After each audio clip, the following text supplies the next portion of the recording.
ବାପା ଶବ୍ଦଟି ବହୁତ ଛୋଟ ହେଲେ ବି ନୀରବତାର ସହିତ ବହୁତ ବଡ଼ ବଡ଼ କାମ କରିଯାଆନ୍ତି। ସେ ଯେଉଁ କାନ୍ଧରେ ବସିକି ଗାଁ ଯାନିଯାତ୍ରା ମେଳନ ଆଉ ଗାଁ ବିଲବାଡ଼ି ବୁଲାବୁଲି କରୁଥିଲୁ, ସେ କାନ୍ଧରେ ବସିକି ଗୁଡ଼ି ଉଡ଼ଉଥିଲୁ, ସେ କାନ୍ଧଟା ଆଜି କାହିଁ ନଇଁ ପଡ଼ିଲାଣି।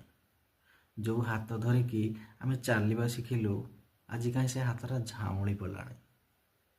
ଆଖି ଦୁଇଟା ମଳିନ ପଡ଼ି କୋରଡ଼ ଭଳିଆ ହେଇଗଲାଣି। ଆଉ ଦେହ ହାତ ଗୋଡ଼ ସବୁ ପତଳା ହେଇଗଲାଣି। ବାପା ବୋଧେ ବୁଢ଼ା ହେଇଗଲେଣି। ବହୁତ ପରିଶ୍ରମ କରି ଆମକୁ ମଣିଷ କଲେ, ବହୁତ ଭଲ ମଣିଷ କଲେ, ହେଲେ ଆମେ ସବୁ ବାହାରେ। ବାପା ତା ମନ କଥା କହିବେ କାହାକୁ? ପୁଅ ତ ବୋଉକୁ ନେଇ ବାହାରକୁ ଚାଲିଗଲା, ଝିଅ ତ ଜୁଇଁ ପାଖକୁ ଚାଲିଗଲା।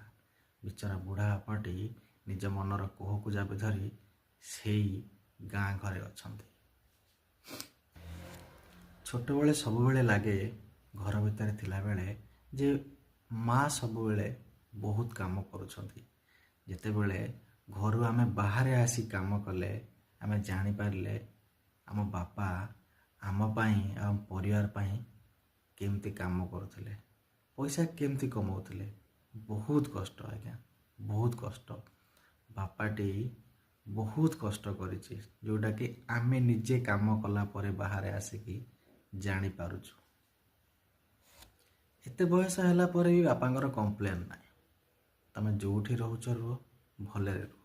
ଆମେ ବୁଢ଼ାବୁଢ଼ୀ ଦୁଇଟା ଭଲରେ ରହିଛୁ। ହେଲେ ଆଜିକାଲି ଆମ ଘର ଭିତରେ ଟିକେ ଟିକେ ଶବ୍ଦ ଆସୁଛି। କାହାର ନା ବୋହୂମାନଙ୍କର। ବଡ଼ ବୋହୂ କହୁଛି ସାନ ବୋହୂକୁ, ନା ବୁଢ଼ାକୁ ରଖିବାର ପାଳି ମୋର ସରିଗଲାଣି, ଏବେ ତୁ ନେଇ ରଖେ। ବୁଢ଼ା ବାପାଟି କରିବ କ'ଣ? ପୁଣି ଆଉ କିଛି ଦିନ ତଳେ ଶୁଣୁଥିଲି, ଝିଅ ଜୋଇଁଙ୍କର ବିଚାର ଚାଲିଛି। ଆଜିକାଲି ଝିଅ ଜୋଇଁ କୁଆଡ଼େ ଜମିର ଭାଗିଦାରୀ ହେଉଛନ୍ତି, ମାନେ ଜମି ସିଏ ବି ଅଧା ନେବେ। ବୁଢ଼ା ମରିଯିବ ତ, ସେଥିପାଇଁ ତାଠୁ ଟିପ ଚିହ୍ନ ନହେଲେ ଦସ୍ତଖତ ନେଇ ଆସ, ଆମ ନାଁରେ କରିଦେବା। ଏସବୁ ଭିତରେ ବୁଢ଼ା ବାପାଟି କରିବ କ'ଣ? ତାରି ପୁଅ ଆଉ ତାରି ଝିଅ। ବହୁତ ଖଟିଛି ବୁଢ଼ା ବାପାଟି, ବହୁତ ଖଟିଛନ୍ତି। ସେ ଜମି ବାଡ଼ି ଘର ଦ୍ୱାର କଥା ଛାଡ଼ନ୍ତୁ, କାହା ପାଖରେ କେତେ ଜମି ରହିବ ଛାଡ଼ନ୍ତୁ, ବୁଢ଼ା ବାପାଟିକୁ ଟିକେ ଯେଉଁଠି ଅଛନ୍ତି ଆସି ପାଖରେ ଦେଖା ହୁଅନ୍ତୁ। ଆଉ ସବୁ ବାପା ମାଆମାନଙ୍କୁ ମୋର କୋଟି କୋଟି କୋଟି କୋଟି ପ୍ରଣାମ।